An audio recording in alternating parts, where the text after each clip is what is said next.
Welcome to my YouTube channel, guys. Extreme Risk. So today we will talk about how to build a $1,000 diversified portfolio. Okay, सो अगर आप build करना चाहते हैं अपना first $1,000 Robin Hood से, सो depend करता है कि आप किस स्ट्रेटेजी को यहाँ पे यूज़ करते हैं. ओके, सबसे पहले स्ट्रेटेजी मैं आपको बताऊंगा. आप सिंपल प्रोफाइल में आते हैं रॉबिनहुड के, देन आपको रॉबिनहुड स्ट्रेटेजीज पे क्लिक करना, देन आपको कंटिन्यू पे क्लिक करना है एंड यहाँ से आप इनके जो स्ट्रेटेजीज रहती है वो आप उसको चेक कर सकते हैं. ठीक है.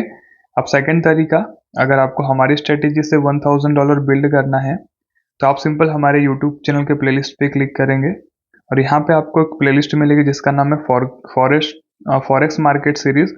हम यहाँ पे डेली लाइव ट्रेड करते हैं, तो यहाँ से आप लोग जो है कैसे हम ट्रेड करते हैं, कहाँ पे बाई करना है, कहाँ पे सेल करना है, वो डिटेल आपको यहाँ पे देखने को मिलेगी. तो सिंपल आप यहाँ से भी जो है अपने ट्रेडिंग जर्नी को स्टार्ट कर सकते हैं अपने फर्स्ट $1,000 के लिए.